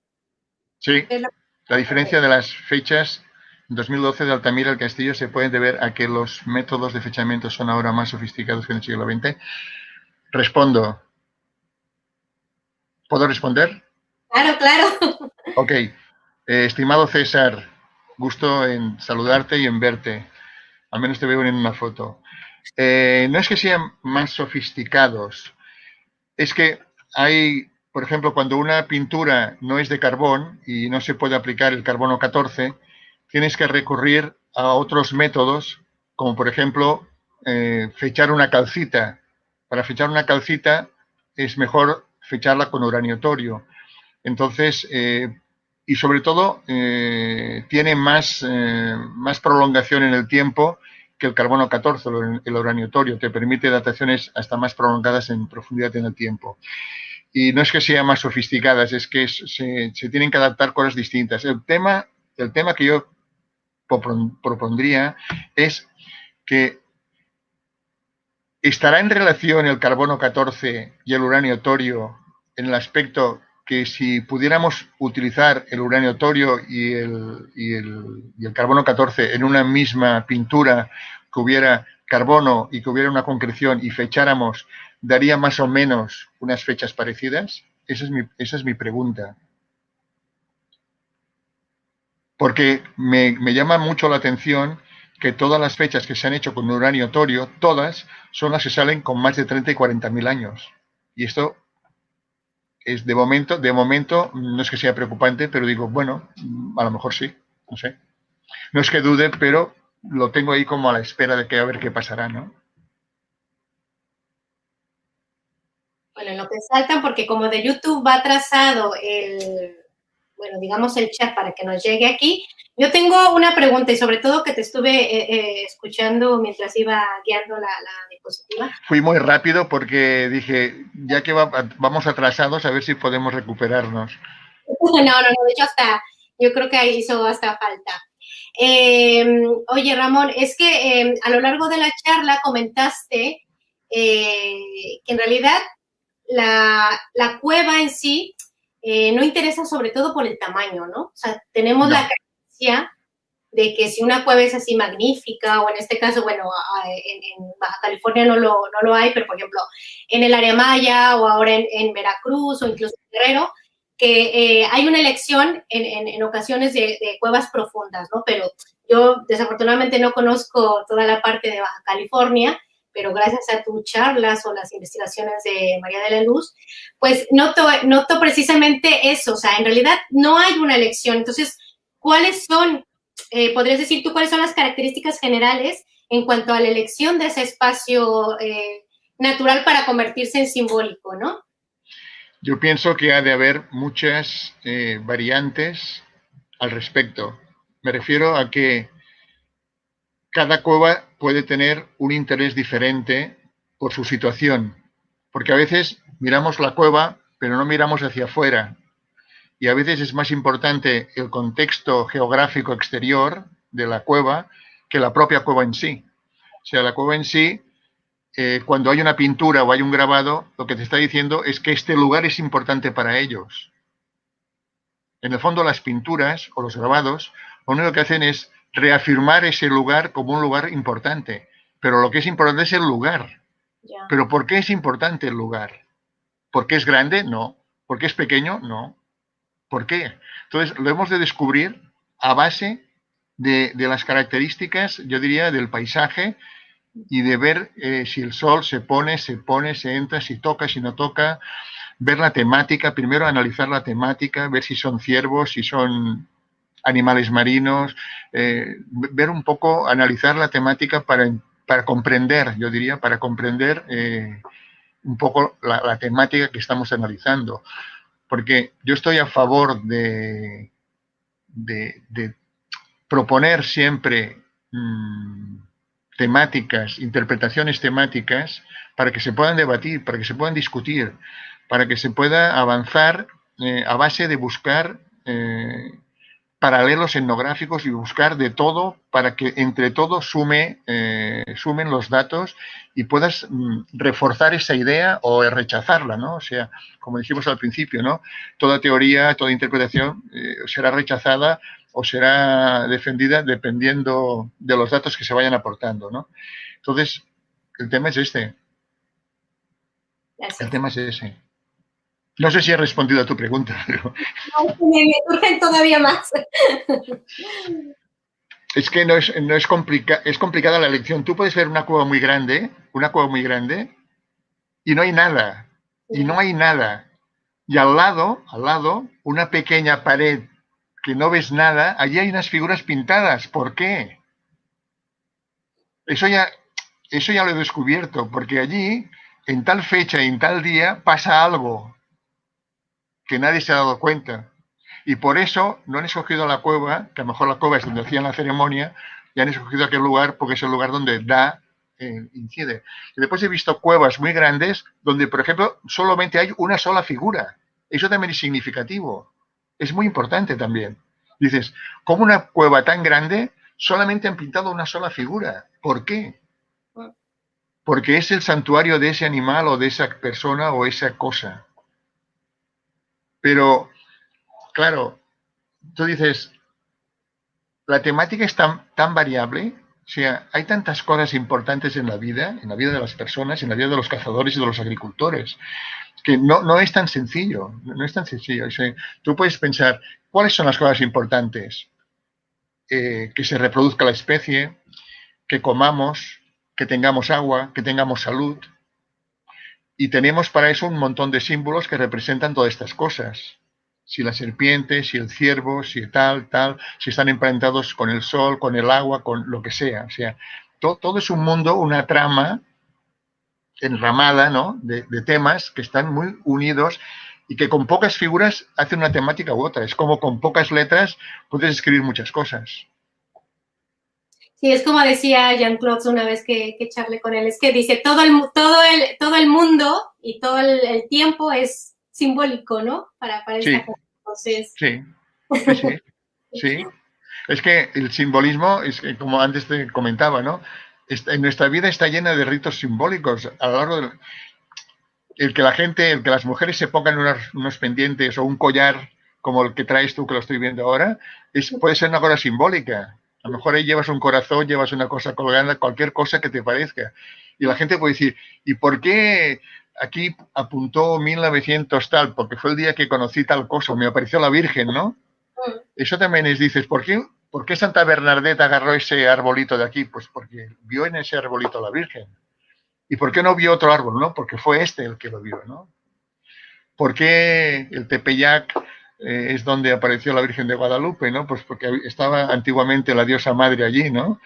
Y son esas cosas que se van repitiendo y que se van perdurando y se van incluso elaborando, evolucionando y cambiando el sentido que tenían a veces. Eso también es interesante. Mira, ya nos han saltado ahora sí todas las preguntas, entonces te pongo una. Pon. ¿La ves? No sé, ¿es esta? Siempre se dice que no se sabe por qué se realizaban las pinturas, pero si todavía hay pueblos que realizan arte parietal, no se podía sacar conclusiones a partir de sus motivaciones. Ok. Yo siempre considero que, como todos somos seres humanos, para empezar, y son sapiens, y puedes decir 5.000 años es mucho tiempo, pero en el fondo para la mente y para el cerebro no es tanto tiempo. El cerebro no cambia las ideas rápidamente, perduran mucho tiempo. Entonces, yo pienso que se puede comprender las cosas, no sabrás exactamente, si tú a un pintor actual le preguntas, ¿por qué has pintado eso? Por ejemplo, y te dirá, no sé, me gusta, ¿no? Por ejemplo, Es decir, a veces no hay un solo... A un australiano, yo me acuerdo que le preguntaron, ¿por qué repinta usted esa figura? Y dijo, porque mi abuelo también la repintaba. Y su abuelo también la repintó. Es por tradición. Entonces, la palabra tradición se convierte en un peso tremendo de seguir haciendo las cosas. Por tradición, no hay un significado explícito ya, se ha perdido en el tiempo. Es la tradición. ¿Por qué hacen esa fiesta? Es la tradición, por tradición. ¿Por qué se casa esta gente por la iglesia? No creen en nada, pero se casan por tradición, porque sus padres se casaron así. Y es la tradición. O sea, hay muchas cosas que se siguen haciendo por tradición, incluso los pueblos que hoy siguen pintando. Entonces, hay muchas cosas que deberíamos de investigar. Para empezar, todos los pueblos que están pintando, hace años ya la UNESCO dijo que se tendría que estudiar bien a fondo todo el mundo simbólico de los australianos para recoger toda esa información, que seguramente sería extraordinaria. Todo lo que consiguieron los lingüistas alemanes sobre los Bushman, eran unos lingüistas que eran alemanes, una pareja, es la base para entender el arte rupestre. El arte rupestre de cazadores y recolectores de África serviría, porque es claro y se entiende, o sea, y entiendes por qué las cosas, ¿no? Entonces, cuando te hablan de una tormenta, ponen ahí elefantes, jirafas, una mantis religiosa, un viejo cazador que puede ser la jirafa o la mantis religiosa, es decir, todo está unido a todo a la vez, que todo es muy complicado, pero que todo al final es entendible.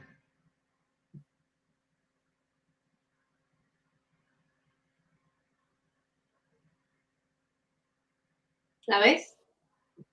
Sí. ¿Qué factores se suele utilizar al proponer una interpretación de las representaciones rupestres cuando se toma como un símbolo a decodificar? Sí.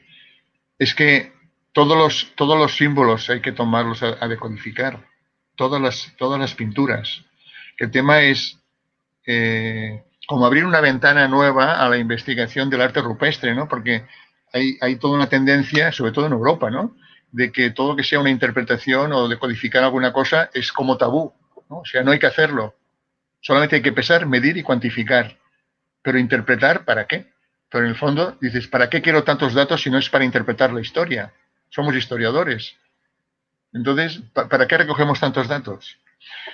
Se considera que a lo mejor contra más datos se tengan, posiblemente más se comprenderá el código que tenga eso, pero vamos a ver si es posible por ahí, ¿no?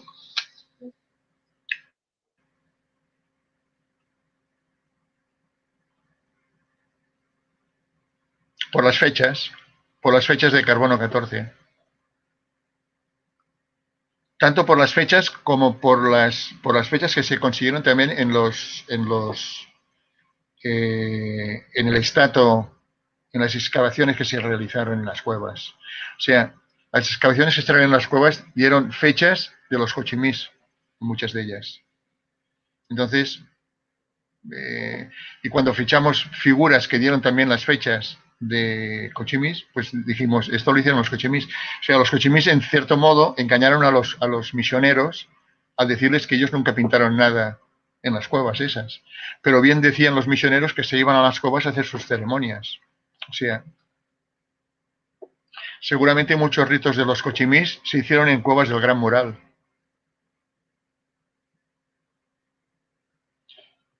En base a su interpretación temática con la pinta de Magres, ¿qué estudiaste? ¿Cuál es tu interpretación de la cueva? Es muy complejo, es sumamente complejo. Es un centro ceremonial, pero es un centro ceremonial de amplio espectro. ¿Por qué? Porque además tiene todo un itinerario de cuevas cercanas que están vinculadas a temáticas que no están en cueva pintada, pero que están en las cuevas adyacentes. Por lo tanto, podríamos hablar de un itinerario ritual en esa zona. Y cueva pintada es el espacio, quizá, más donde más se pintó, donde más exvotos, por así decirlo, se pusieron. Porque a veces, cuando ves estadísticas de las figuras, ¿no? Te das cuenta que hay cosas que coinciden. Y dices, ¿y por qué coinciden estos datos, ¿no? ¿Por qué, por ejemplo, la cantidad de venados chiquitos, de venaditos, coincide con la cantidad de figuras humanas chiquitas? Da la sensación de que cada vez que se pintaba un venadito, se pintaba también una figura chiquita.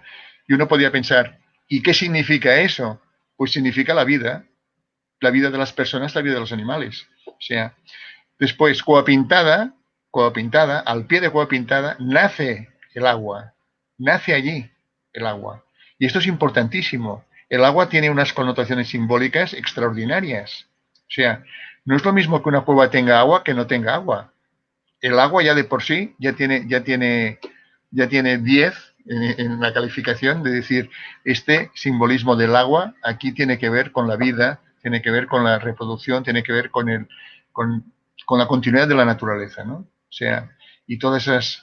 En el fondo lo que queremos es perpetuar las cosas y que la cohesión social y grupal se mantengan. Entonces hay que reiteradamente hacer esas fiestas, hacer esas celebraciones, hacer esos rituales, porque eso es lo que nos ayuda a estar juntos. ¿Todas las cuevas que tienen el tema solar están orientadas al este? No. Pueden estar orientadas al sur, al sureste. Sí, pueden tener varias orientaciones. Pueden estar relacionadas con, pues, el tema es si está relacionado con la salida o con la puesta del sol. Una.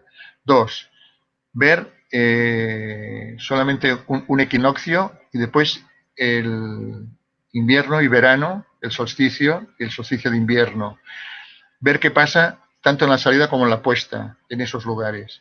Y a partir de ahí, entender si hay alguna relación del movimiento solar con las pinturas o no hay. Y casualmente yo eso lo aprendí en México, pero después lo he mirado aquí en Europa, en España, y también sucede lo mismo. Y entonces estoy francamente interesado en el tema. He hecho muchas observaciones de carácter astronómico, muchas. No he publicado muy pocas, pero es que no encontré el día de ponerme a publicarlas. Pero son muchísimas.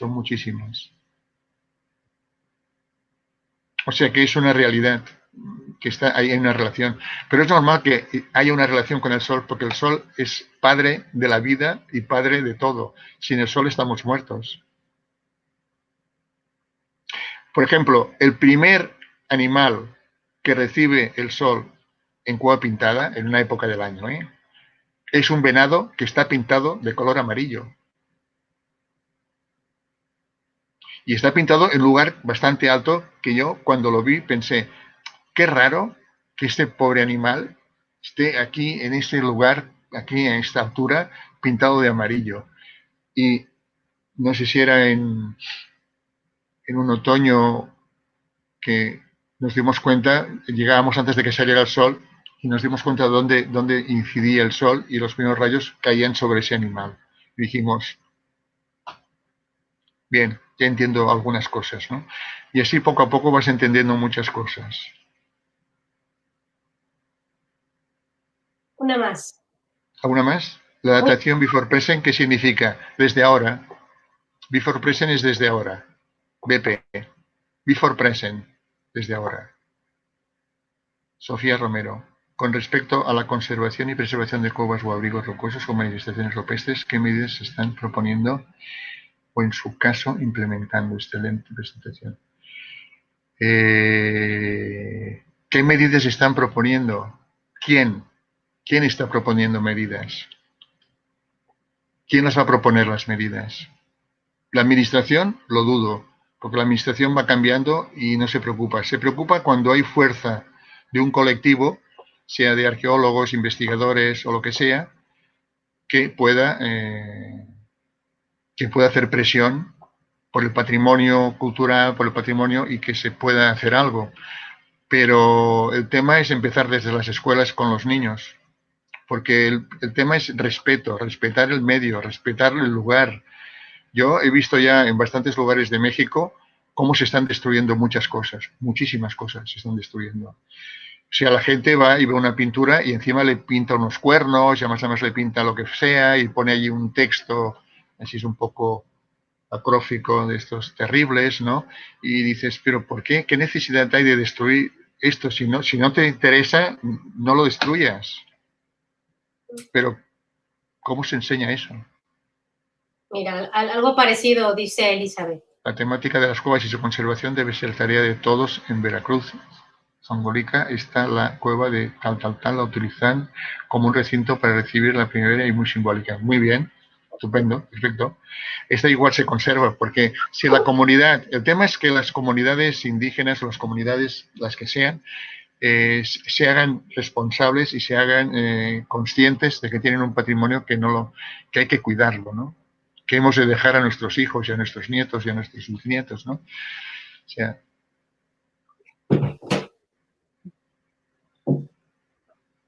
Gracias por la presentación, doctor Viñas. Tengo una pregunta. ¿Qué nos puede decir del transmitor rupestres de las capacidades cognitivas de la especie de homínidos Spintaro? Que tienen las mismas que tenemos nosotros. Es decir, las capacidades cognitivas que tenían ellos es las mismas que tenemos nosotros. En el fondo, por eso es fácil entender las cosas y quizá no entenderemos el exacto punto de la interpretación exacta, pero sí lo comprenderemos, que es lo importante, comprender las cosas, ¿no? Y dices, bueno, un mito, por ejemplo, si no tuvieras los elementos para entenderlo, sería muy abstracto. Por ejemplo, uno piensa Egipto o piensas los griegos, ¿no? Si no tuviéramos los textos griegos o no tuviéramos los textos egipcios, no sabríamos qué diosa es esta o qué diosa es aquella, para qué utilizaron, para qué sirvió, etcétera, etcétera, etcétera, etcétera. Pero es que esto, la cognición es algo que tenemos, o sea, tenemos la misma capacidad, los mismos centímetros cúbicos en el cerebro y las mismas capacidades que los primeros sapiens. Por lo tanto, no somos tan diferentes porque somos iguales.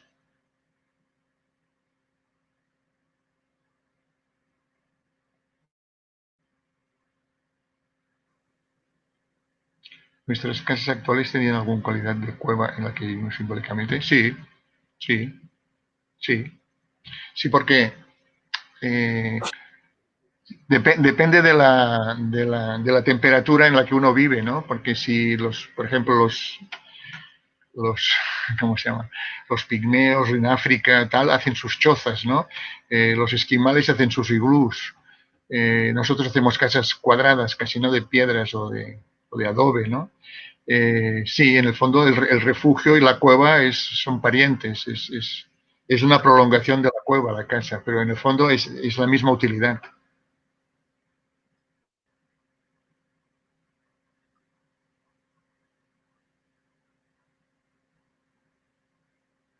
Hay otra, Ramón. Sí, entierros en cuevas de Gran Moral, lo que serían entierros en sí, en esas cuevas, no, pero se han encontrado restos humanos quemados, por ejemplo, en Cueva Pintada, María Luz Gutiérrez cita restos humanos quemados. Eso quiere decir que seguramente los cochimís, por las fechas, enterraron ahí, hicieron ciertos ceremoniales para quemación de muertos, ¿no? Hay en algún lugar, creo que de la Sierra de Guadalupe, más al sur, creo que hay cosas que se han encontrado algún tipo de entierro, pero no hay en esta misma cueva no hay pinturas. No. Que yo sepa, no.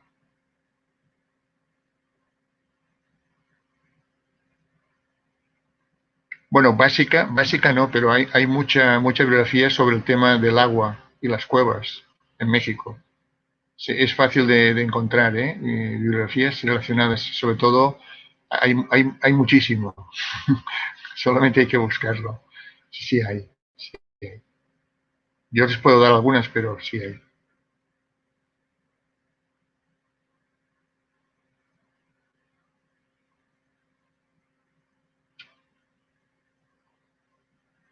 Bueno, en México, el tema de las manos, que yo sepa, hay en época del clásico, debe haber también en posclásico y seguramente en el preclásico. O sea, ahora, más allá, o sea, una vez tú ves el contexto en que aparecen esas manos en negativo, si lo asocias el contexto a las manos, podías pensar que son entre, pongamos, el 1000 antes y el 1000 después. Pero el tema es pensar, ¿todas las manos están relacionadas con esas temáticas o se pintaron manos antes de hacer esas temáticas? Entonces, se tendría que analizar esas manos, si son en negro, eso estás diciendo que son de color rojo, más complicado, pero si fueran manos en negativo en negro, se podría fechar y fechar otras figuras. Se tendría que hacer un trabajo de cronometría. El problema de la cronometría es que necesitas un presupuesto elevado, porque cada muestra te puede salir en 1000 o 2000, sobre todo en 1000 euros o $1000 cada fecha. Entonces, por eso hay que primero hacer un proyecto de un lugar donde hubiera un tema que nos interesara mucho resolver en México, y entre todos, hacer un proyecto entre todos, ¿no? Todos los interesados, me refiero, de todos los interesados que sean de distintas especialidades, y pedir un presupuesto al CONACYT y hacer un proyecto bien, pero teniendo presupuesto para poder tomar muestras y hacer dataciones, ¿no? Esto también se requiere que vengan algunos especialistas a tomar las muestras, cómo hay que tomarlas, cómo hay que guardarlas, cómo hay que, en fin, todo ese tema, ¿no? ¿Cómo accedemos a Yo la puedo mandar a Lynn y a Lynn que la reparta. Sí, de hecho, a los que se inscribieron les dimos una bibliografía básica para que, bueno, supieran de lo que estábamos hablando. Entonces, me parece que Juan Antonio esta vez, no sé, Juan Antonio, si te escribiste, ya eres parte de la familia. Entonces, si no te escribiste, si quieres, escribes al correo y pues por ahí vamos mandando las cosas, ¿vale? Esta siguiente pregunta es dos parrafitos, ¿vale? Hola, Bea, ¿cómo estás? Saludos. Ramón, acaba de salir una noticia que dice que al entrar en las cuevas por la falta de oxígeno, eso era lo que provocaba las alucinaciones. Luego la otra. Por la falta de oxígeno. Por la falta de oxígeno te acabas muriendo, pero por poco oxígeno te daría dolor la cabeza, eso sí. Ahora, alucinar, no lo creo. Tendrías que estar muy mal ya de entrada uno, ¿no? O ir preparado mínimamente. Pienso, no sé. Yo he entrado en muchas cuevas con poco oxígeno y te dan dolor de cabeza. ¿Considera relevante la discusión de dualismo psiconeural contra monismo psiconeural al interpretar y estudiar lo que nos dice estas pinturas sobre las personas que lo realizaron? Todo lo que sea, por ejemplo, ahora la neurociencia, todo lo que sea trabajar en las capacidades cognitivas del cerebro, a mí me parece una vía de trabajo básica en el aspecto de que considero que las imágenes ayudaron a los sapiens a desarrollar su cerebro. O sea, Homo sapiens tiene una capacidad craneal de, no sé, de 1.600, 1.800 centímetros cúbicos, en diferencia de Homo erectus, o que tienen 1.000 o sí, 1.000 debe tener erectus, y Heidelbergensis neandertales 1.300, 1.400. Es decir, es evidente que cuáles son las causas por las cuales Homo sapiens desarrolla tanto el frontal, que es un lugar donde se guarda la memoria de las cosas, es como si necesitaras un archivo más grande para poner más información, ¿no? Necesitas un software más grande, ¿no? Para que quepa más memoria, ¿no? En el fondo, para que Homo sapiens hace un almacén más grande de memoria en su cabeza. Porque si uno se pregunta a sí mismo, ¿cuántas imágenes tengo yo almacenadas de árboles? Pues muchas. Me acuerdo de los olores, ¿dónde los he visto? Si me preguntas, perros, ¿dónde he visto el último perro? Me acuerdo dónde lo he visto, cómo era, cómo ladraba, si olía mal, si olía bien. Todo este registro se guarda en el cerebro. Y si preguntas cuántos millones y millones de información tiene tu cerebro, es brutal. Entonces, el cerebro se amplía sin que le digamos nada, nuestra cabeza se va haciendo cada vez más grande, pero esto es muy interesante para entender la evolución de los que pintaron. O sea, si uno se fija hacia atrás, no tenemos evidencias. Y tenemos evidencias a partir de 40, 45.000 años hacia aquí. Y dices, bueno, es en el momento en que los sapiens aparecen, sobre todo en Europa, ¿no? Europa y Euroasia hacia central, ¿no? Entonces dices, bueno, cualquier estudio que me ayude a comprender que el cerebro del sapiens se evolucionó también en función de las imágenes, de tener un archivo más grande para más capacidad de imagen, eso me parece interesante. No sé si he respondido a la pregunta de este señor, pero me parece que iba por ahí. ¿Hasta qué punto se pueden comprender mejor los cambios culturales a través de las manifestaciones rupestres? Totalmente. Se pueden, es que solamente que hagas un análisis de paleolítico, hagas un análisis neolítico, y te vas a dar cuenta que el arte rupestre es totalmente distinto. Y que precisamente en los momentos más interesantes son los momentos en que hay cambios. Y yo siempre digo, si no hay cambio, no hay evolución, ¿no?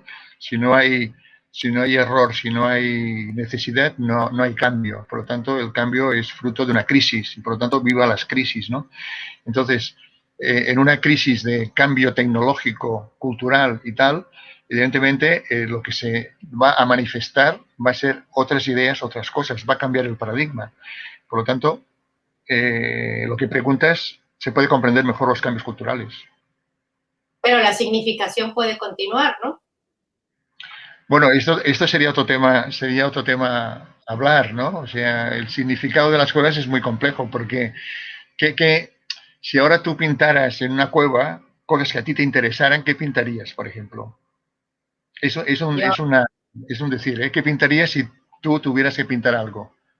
Bueno, si tú estás hablando a tus hijos. crisis. Tienes que explicar algo importante a tus hijos. ¿Qué pintarías, por ejemplo?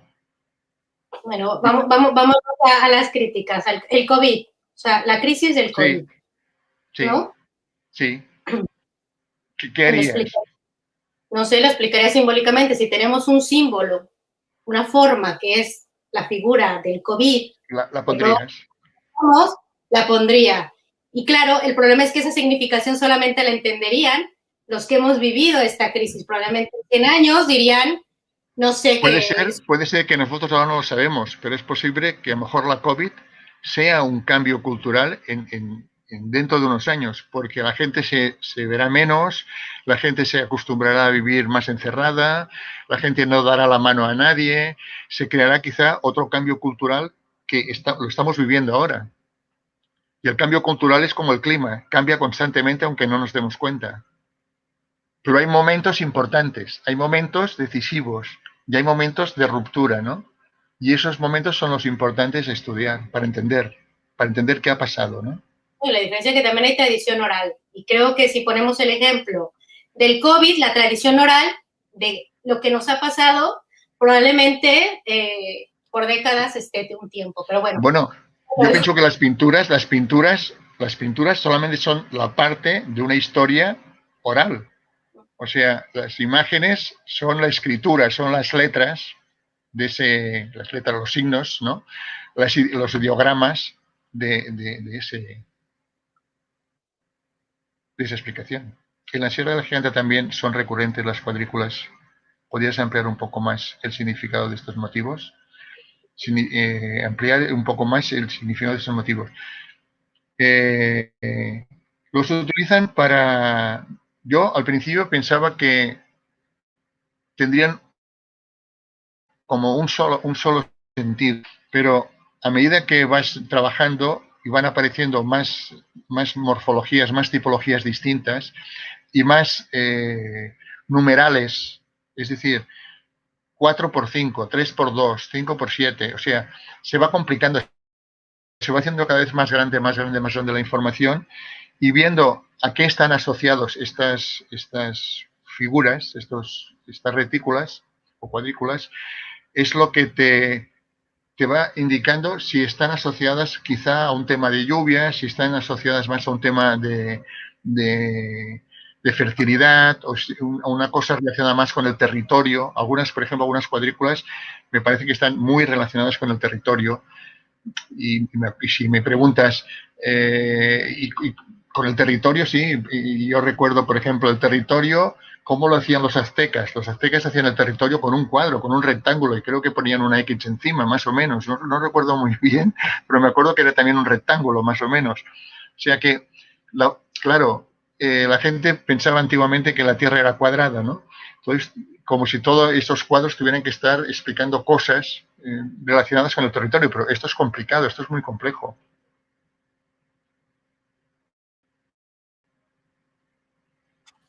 Te pongo dos preguntas más. Mi pregunta iba, te decía qué sentido tendría que fueran a pintar hasta esos lugares tan escondidos.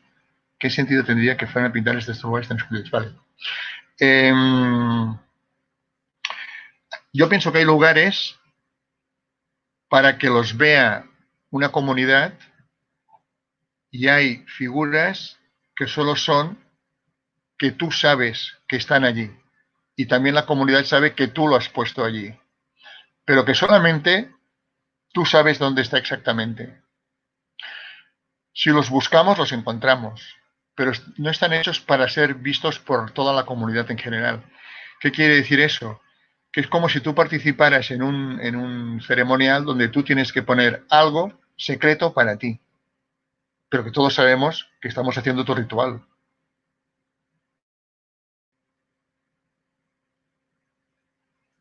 Hostia, Guillermo, estás ahí, estás vivo, estás muerto, ¿cómo estás? No es una apocalypse que estoy viendo. Guillermo, saludo desde Colombia, igualmente.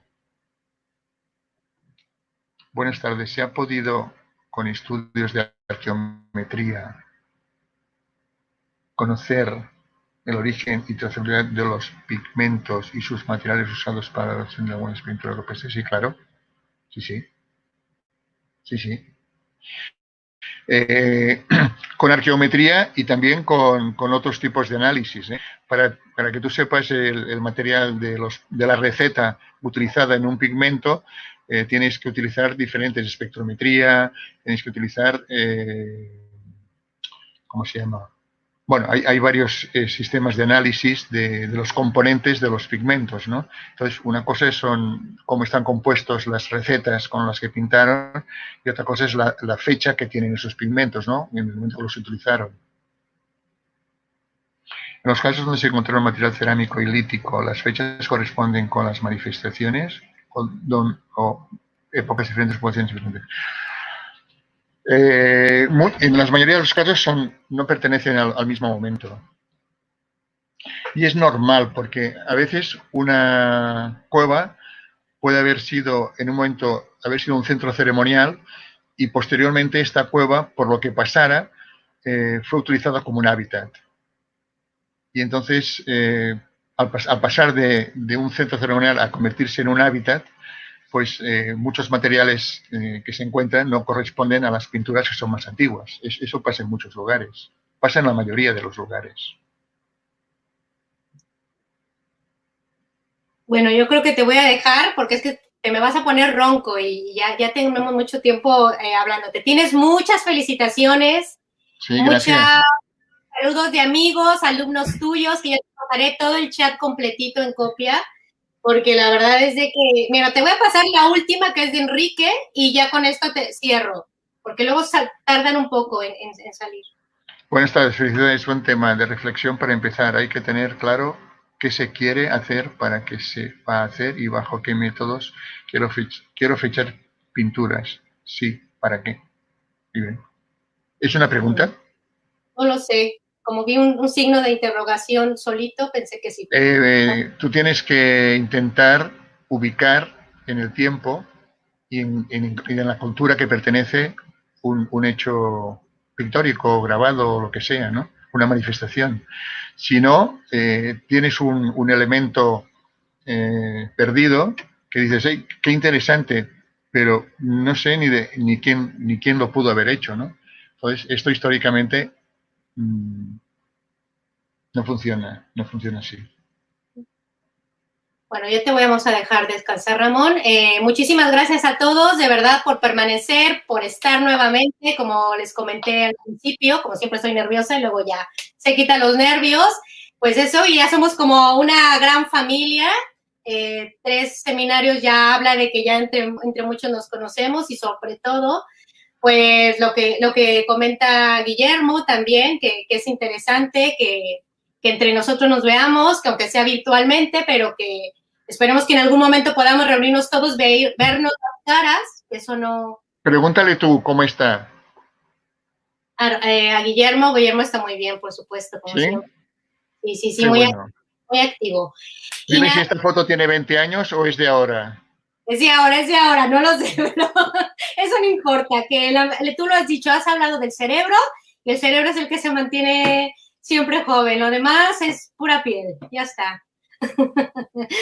Nada, Ramón, que muchísimas gracias, de verdad, ha sido una conferencia súper interesante y que con ello hacemos la apertura de este seminario hablando de las cuevas.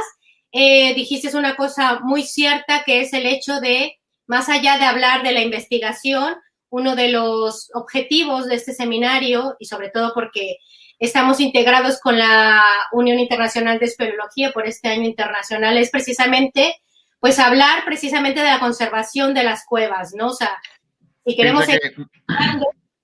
México tiene 2 grandes cuevas en la lista de las cuevas más importantes del mundo, 2 subacuáticas, que es la segunda y la cuarta cueva más grande del mundo, en México, subacuáticas.